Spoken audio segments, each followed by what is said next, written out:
नमस्कार, HNN news देख रहे हैं। यहाँ पर मैं हूं आपके साथ सीमा चौधरी और चलिए खबरों की ओर रुख करते हैं, जहां मुंगेली जिले के जयनगर पारा कोदवाबानी में आज महान स्वतंत्रता सेनानी शहीद वीर नारायण सिंह की बलिदान दिवस पर श्रद्धांजलि कार्यक्रम आयोजित किया गया। इस कार्यक्रम में उप मुख्यमंत्री अरुण साव शामिल हुए और अमर शहीद के साहस, त्याग और राष्ट्रभक्ति को नमन किया। इस दौरान डिप्टी सीएम ने संबोधन में कहा कि वीर नारायण सिंह का जीवन अन्याय के विरुद्ध संघर्ष, स्वाभिमान और समाज सेवा की प्रेरणा देता है। इस अवसर पर उन्होंने कोदवाबानी में गोंडवाना समाज भवन के 20 लाख और मुंगेली में भवन निर्माण के लिए 25 लाख रुपए की घोषणा की। उप मुख्यमंत्री अरुण साव के द्वारा ये बड़ी घोषणा की गई है। तो वीर नारायण सिंह के साहस और राष्ट्रभक्ति को नमन करते नजर आए मंत्री। तो ये तस्वीरें देखिए छत्तीसगढ़ से, जहां शहीद वीर नारायण सिंह का बलिदान दिवस। और इस विषय पर ज्यादा जानकारी के साथ संवाददाता शुभम वर्मा फोन लाइन पर हमारे साथ बने हुए हैं। शुभम, क्या कुछ जानकारी मिल रही है इस कार्यक्रम को लेकर? जी, आज मुख्यमंत्री उप मुख्यमंत्री अरुण साव जी का मुंगेली दौरा था। दिन भर अपने क्षेत्र मुंगेली क्षेत्र में रहे, जहां उन्होंने महान स्वतंत्रता संग्राम सेनानी शहीद वीर नारायण जी के बलिदान दिवस पर भी आयोजित कार्यक्रम में शिरकत किए हैं। वहीं साथ में उसने ये भी कहा है कि बलिदान हेलो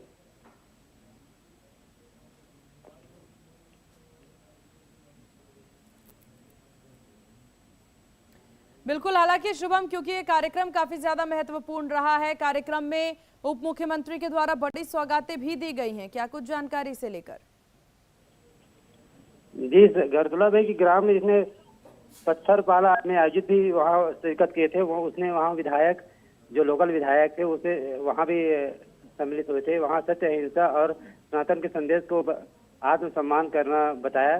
साथ ही बाबा गुरु घासीदास बाबा जी जयंती पर भी उसने शिरकत की है, जहाँ उन्होंने हमेशा उन्हें याद करने और सत्य अहिंसा पर चलकर भेदभाव के ऊपर उठकर सेवा भाव के ऊपर समाज की चलने की दिशा में जानकारी दी। चलिए ठीक है शुभम, आप नजर बना के रखिएगा और भी विषय पर जानकारी आपसे लेंगे। खबरों में आगे बढ़ते हैं, जहां मुख्यमंत्री अरुण साव ने लोरमी विधानसभा के ग्राम पत्थरताल में बड़े तालाब से रहन नदी तक पक्का नाली निर्माण के लिए 7,50,000 रुपए की घोषणा की है। इसी के साथ ही उन्होंने प्राथमिक शाला भवन निर्माण के लिए प्रस्ताव भेजे जाने की जानकारी दी। उप मुख्यमंत्री ग्राम पत्थरताल में आयोजित संत शिरोमणि परम पूज्य गुरु बाबा घासीदास जी की जयंती कार्यक्रम में शामिल हुए। कार्यक्रम को संबोधित करते हुए उन्होंने कहा कि बाबा घासीदास जी के सत्य, अहिंसा और मानवता के संदेश को अपना करके समाज को नई दिशा दी जा सकती है।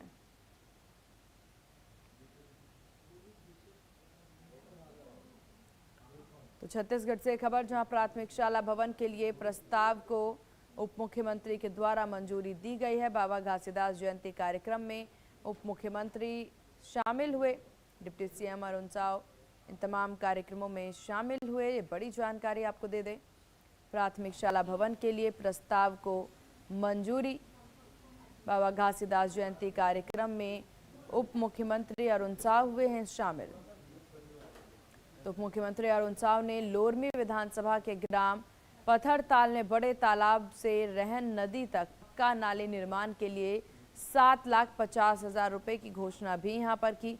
और इसी के साथ उन्होंने प्राथमिक शाला भवन निर्माण के लिए प्रस्ताव भेजे जाने की जानकारी भी दी।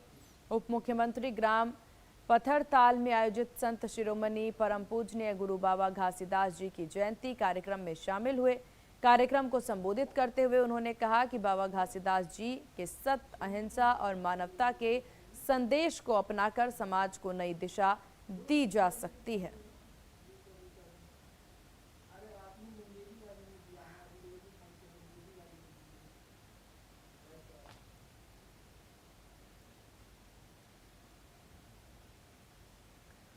तो नाली निर्माण के लिए 7,50,000 का बजट जो है वो उप मुख्यमंत्री के द्वारा आवंटित किया गया है। बाबा घासीदास जयंती कार्यक्रम में शामिल हुए। इस विषय पर ज्यादा जानकारी के साथ संवाददाता शुभम वर्मा फोन लाइन पर हमारे साथ बने हुए हैं। शुभम, क्या कुछ जानकारी? डिप्टी सीएम के द्वारा बड़ी सौगात दी गई है। जी, आज उप मुख्यमंत्री जी अपने क्षेत्र लोरमी विधानसभा पहुंचे थे, जहां पत्थरलाल गांव के सभी जो बड़े तालाब है, रहने वाले तालाब है, वहां पर नदी के किनारे पक्का नाले के लिए 7,50,000 रुपए की घोषणा की है। इसके साथ ही प्राथमिक शाला भवन निर्माण के लिए भी पैसा भेजने की भी जानकारी दी है। अरुण साहब ने पत्थर गांव में आयोजित संत शिरोमणि परम पूज्य घासीदास बाबा की जयंती पर ही सम्मिलित हुए साथ में। चलिए शुभम, आपका बहुत शुक्रिया तमाम जानकारी साझा करने के लिए।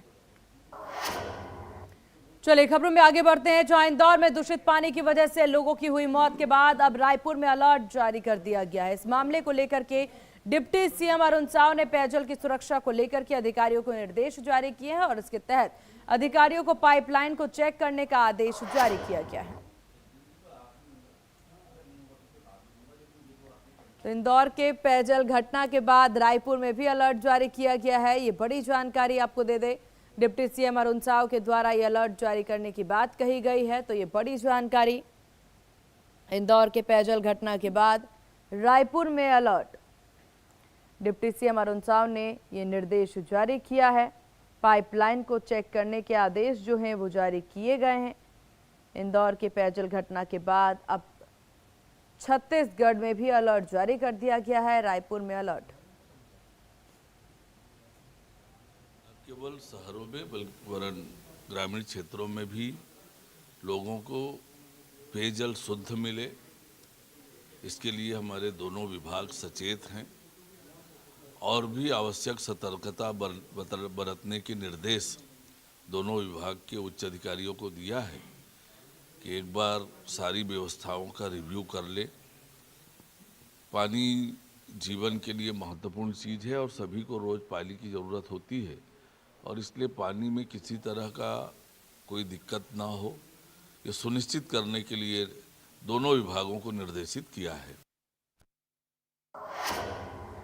चलिए खबरों में आगे बढ़ते हैं, जहां रायपुर में नए साल पर एसएसपी डॉक्टर लाल उमेद सिंह ने अहम प्रेस वार्ता कर साल 2025 की कानून व्यवस्थाओं की जानकारी दी। इस प्रेस कॉन्फ्रेंस में उन्होंने बताया कि साल 2024 की तुलना में 2025 में जिले में अपराध के मामलों में करीब 2000 की कमी आई है। हत्या, लूट, डकैती, दुष्कर्म जैसे गंभीर आरोपों में भी गिरावट आने की बात कही है। वहीं चोरी और वाहन चोरी के मामलों में भी कमी देखी गई है। एसएसपी ने इसे सख्त निगरानी, बेहतर गश्त तकनीक और जनता के सहयोग का परिणाम बताया। साथ ही 2026 में और प्रभावी कार्रवाई का भरोसा भी दिलाया है। तो ये बड़ी जानकारी आपको दे दे, एसएसपी रायपुर के द्वारा नए साल पर एसएसपी के द्वारा प्रेस वार्ता की गई। प्रेस वार्ता में जहां टीम के द्वारा जो है अपनी पीठ थपथपाई गई, ये बात कही गई कि 2024 के मुकाबले साल 2025 में क्राइम कंट्रोल की गई है। उस आंकड़ों में एक भारी बदलाव भी देखने को मिला है और इसके बाद ये वादा और ये बात भी कहते नजर आए कि 2026 में पूरी रणनीति और तैयारी है कि मामलों में और कमी जरूर आए। 2025 की कानून व्यवस्था की जानकारी एसएसपी के द्वारा दी गई। 2025 में रायपुर में अपराधों में बड़ी गिरावट होने की बात कही गई है। उनके द्वारा कहना है कि करीब 2000 आपराधिक मामलों में कमी दर्ज की गई है।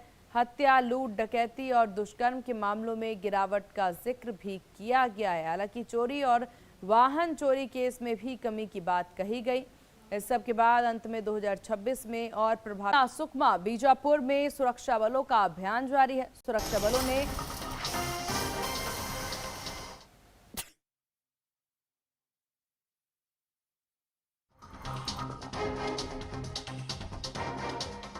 सुरक्षा बलों ने 14 नक्सलियों को ढेर किया। नक्सलियों से बड़ी मात्रा में हथियार बरामद किया गया है। सुरक्षा बलों का सर्च ऑपरेशन जारी।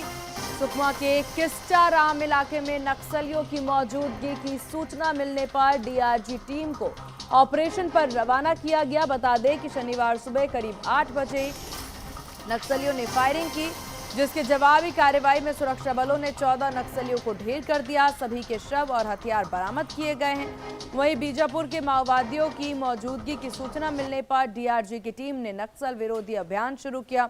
दोनों जिलों में सुरक्षा बलों की सर्चिंग जारी है और इलाके में स्थिति पर कड़ी नजर रखी जा रही है। इसमें 12 नक्सली मारे गए हैं, जिसमें 5 महिला नक्सलियों का भी समावेश है। मुठभेड़ में जो शिनाख्ती की गई है, Konta area committee in charge Vetti बंगड़ू, उसके अलावा कोंटा एरिया कमेटी सचिव हितेश, उसके अलावा पोडियम जोगा जो बटालियन कमांडर था, उसके अलावा जो कोंटा एरिया कमेटी के अन्य नक्सली है उनका समावेश है। मारे गए नक्सली विविध घटनाओं में शामिल रहे। उसमें जो प्रमुख घटना है, एडिशनल एसपी साहब जून में जो घटना हुई थी उसके उनके जो हत्याकांड में शामिल थे वो नक्सली से भी मारे गए हैं। उसके अलावा मंगड़ू के खिलाफ 41 अपराध थे। उसके अलावा हितेश के खिलाफ लगभग 20 के आसपास अपराध थे। पोडियम जोगा जो बटालियन था उसके खिलाफ अलग अलग जैसे बड़ी बड़ी घटनाओं में ताड़मेटला, मिनपा खबर बिलासपुर से है, जहां जिला अस्पताल में स्वास्थ्य व्यवस्था की गंभीर लापरवाही सामने आई है। अस्पताल में बीते 1 महीने से टिटनेस वैक्सीन की भारी किल्लत बनी हुई है। हालात ऐसे हैं कि डॉक्टर मरीजों को पर्चों पर लिख करके टिटनेस वैक्सीन सिरिंज और डिस्पोजेबल बाहर से खरीदने को मजबूर हैं। सरकारी अस्पताल में बुनियादी दवा की कमी है। मरीजों, खास करके गरीब और दूर दराज से आए लोगों के लिए परेशानी का ये कारण है। मौसम बदलने से मरीजों की संख्या बढ़ रही है, लेकिन इलाज के लिए पुलिस कर्मियों तक को बाहर से इंजेक्शन लेना पड़ रहा है। आरएमओ के अनुसार दवाइयों की कमी की सूचना सीजीएमएससी को दी जा चुकी है। बावजूद इसके स्थिति यहां पर जस की तस बनी हुई है। जिला अस्पताल में अव्यवस्थाओं का अंबार है। बुनियादी दवाई तक इस अस्पताल में उपलब्ध नहीं है। मरीज परेशान है और मरीज के साथ के जो परिजन हैं, जो दूर दराज से लोग यहां पर पहुंच रहे हैं, वो भी काफ़ी ज़्यादा परेशान नज़र आ रहे हैं। हालांकि टीम को इसकी सूचना दे दी गई है, बावजूद इसके यहां पर किसी भी प्रकार से राहत के कार्य नहीं हो रहे हैं। 1 महीने से यहां की स्थिति ऐसी ही है। मरीज बाहर से दवा खरीदने को यहां पर मजबूर हैं। छत्तीसगढ़ के गरियाबंद जिले में आजीविका मिशन से जुड़ी हुई ममता यादव आत्मनिर्भरता की मिसाल बन गई हैं। आपको बता दें कि अमली पदर क्लस्टर के सिहार लीटी गांव की ममता ने डीजल खर्च बचाने के लिए गन्ने की पेराई के चरखे को बाइक से जोड़ करके देसी जुगाड़ निकाल लिया है। महज 90 डिसमिल जमीन में गन्ना उगाकर वो एक सीजन में शुद्ध गुड़ बनाकर करीब 1.25 लाख रुपए कमा रही हैं। इस काम में उनके पति, बच्चे और गांव की अन्य महिलाएं भी सहयोग करती हैं, जिससे रोजगार के अवसर बढ़े हैं। वहीं बिहान योजना से मिले लोन ने उनकी जिंदगी बदल दी। गरियाबंद से खबर। छत्तीसगढ़ ममता यादव ने देसी जुगाड़ से गुड़ का एक सीजन में ही 1.25 लाख की कमाई कर ली है। गांव की महिलाओं को इससे रोजगार मिल रहा। 2017 से मैं समूह में जुड़ी हूँ। मेरी समूह का नाम जय मां कुलेश्वरी, उसमें अध्यक्ष भी हूँ और गांव में सक्रिय महिला का काम भी करती हूँ और आजीविका भी करती हूँ। सेटिंग प्लेट का भी करती हूँ और गुड़ का भी। मेरी पति का मेहनत से लगाव था, इसलिए मैं लगाव में लगाई हूँ। एक सीजन में बेच लेती हूँ 50,000 तक और अच्छा आमदनी भी होता है। ट्रेनिंग में जाकर सभी दीदियों से मुलाकात हुई, जान पहचान हुई। उसके बाद आजीविका के बारे में पता चली तो मैं भी करना भी चाहूँगी बोल के मैं भी भैंसा हाल में ज़्यादा लागत लगता था, उसको चराने में मतलब 12 महीना में एक आदमी उसमें बंधे रहना पड़ता था। लेकिन उस भैंसे को बेच दिया, भैंसा इधर उधर भी भागती थी। लेकिन अब मैं फिर मेरा गन्ना को जूस निकालने के समय में अपना मन में आइडिया निकाला कि बाइक से इसको जूस निकाल कर देखूं, गाड़ी में कितना लोड लेते हैं और कितना सहज होता है। बाइक में वही 4 लीटर 12 घंटे में 4 लीटर पी लेते हैं। भैंसा हाल में ज़्यादा लागत लगता था उसको, जिसमें हमारे बिहान जो बहुत पिछड़ा वर्ग परिवार है, यहाँ मैनपुर क्षेत्र है जो बहुत पिछड़ा वर्ग है। मैं पहले यहाँ आई और देखी बहुत ज़्यादा पिछड़ा है। तो हमारा बिहान के माध्यम से 2017 में यहाँ सबसे पहले मैं समूह का शुरुआत की, जिसमें समूह से जुड़े महिलाएं अब वो जुड़ने के बाद बचत करके थोड़ा सा आगे बढ़े। उसके बाद हमारे मतलब बैंक लिंकेज के माध्यम से यहाँ करीबन मेरे पास यहाँ 800 समूह है, 850 समूह है, जिसमें से करीबन 10,000 महिलाएं जुड़ चुकी है समूह में, और जिसमें से करीबन 3,500 महिला है जो लखपति दीदी बन चुके हैं ऐसे रोजगार। वहीं बिलासपुर रेलवे स्टेशन में सुबह करीब 3 बजे से पानी की सप्लाई पूरी तरह से ठप है, जिससे यात्रियों को भारी परेशानी हो रही है। यहाँ पीने के पानी से लेकर के टॉयलेट तक की सुविधाएं उपलब्ध नहीं हैं। ट्रेनों से सफर करने वाली महिलाएं, बच्चे और बुजुर्ग यात्री सबसे ज्यादा परेशान हैं। तो वहीं स्टेशन प्रबंधन के अनुसार गेट नंबर 3 के पास गढ़ती शक्ति परियोजना के तहत खुदाई के दौरान पुरानी पाइपलाइन क्षतिग्रस्त हो गई थी। मरम्मत के बाद सप्लाई बहाल की गई है। यात्रियों ने स्टेशन की इस लापरवाही को गंभीर बताया, बेहतर प्रबंध की मांग की।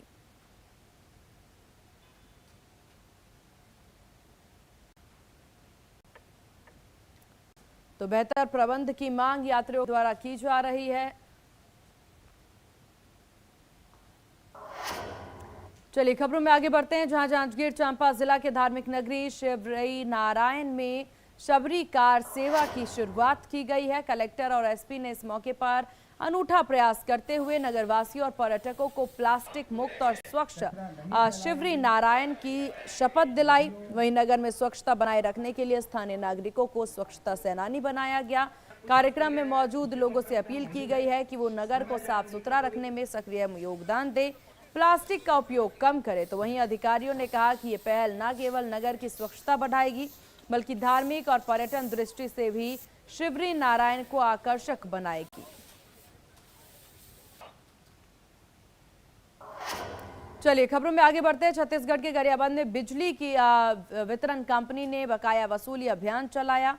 वहीं आपको बता दें कि लोकेश्वर सिन्हा के नेतृत्व में 386 बकायेदारों के स्मार्ट मीटर से ऑनलाइन बिजली कटौती की गई। इन उपभोक्ताओं पर अब कुल 71,35,000 रुपये बकाया थे। अभियान के दौरान 31 उपभोक्ताओं के खिलाफ स्मार्ट मीटर से छेड़छाड़ करने के आरोप में एफआईआर दर्ज की गई है। बताया जा रहा है कि ये कार्रवाई बकाया वसूली के साथ साथ बिजली चोरी, मीटर छेड़छाड़ रोकने के उद्देश्य से की गई।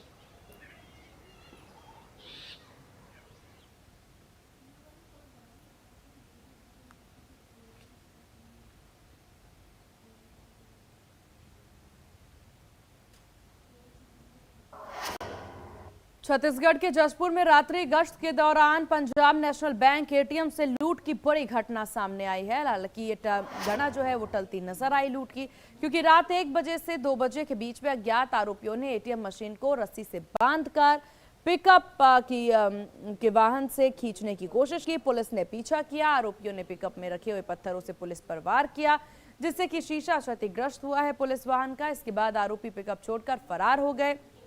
फिलहाल पुलिस मामले की जांच में जुटी। बीती रात पंजाब नेशनल बैंक के एटीएम में अज्ञात लुटेरों के द्वारा एटीएम को लूटने का प्रयास किया गया और रस्सी बांध के उसे टोचन करके पिकअप में डालने का प्रयास कर रहे थे। तभी पुलिस की जो रूटीन की गश्त होती है उसमें एएसआई मनोज साहू अपनी टीम के पास पहुंचे तो उन्हें संदिग्ध कुछ लगा। उन्होंने जब उनकी टीम जब वहां पहुंची तो ये लोग लुटेरों की एक दूसरी टीम जो गाड़ी में खड़ी थी वो पत्थर से प्रहार करने लगी। पुलिस की गाड़ी के ऊपर कांच भी क्षतिग्रस्त हुआ। पुलिस ने इनको दौड़ाना शुरू किया। बाद में आरोपी गाड़ी छोड़ के जंगल के रास्ते से भागे हैं। पुलिस की टीम इस प्रोफेशनल गैंग के ऊपर लगातार काम कर रही है और अन्य जिलों में इस तरह की घटनाओं के लोगों ने अंजाम दिया था, वहां के अधिकारियों के संपर्क में भी है। सीसीटीवी को खंगाला जा रहा है। और रायपुर के महुआ रेलवे क्रॉसिंग के पास एक युवक का शव ट्रक पर मिला है। पुलिस ने बताया कि मृतक के शरीर पर गंभीर चोट के निशान हैं। पुलिस हत्या और आत्महत्या के एंगल से जांच कर रही है। घटनास्थल पर पंडरी थाना पुलिस मौजूद है और शव को पोस्टमार्टम के लिए भेज दिया गया है। आगे की कार्रवाई शुरू कर दी गई है।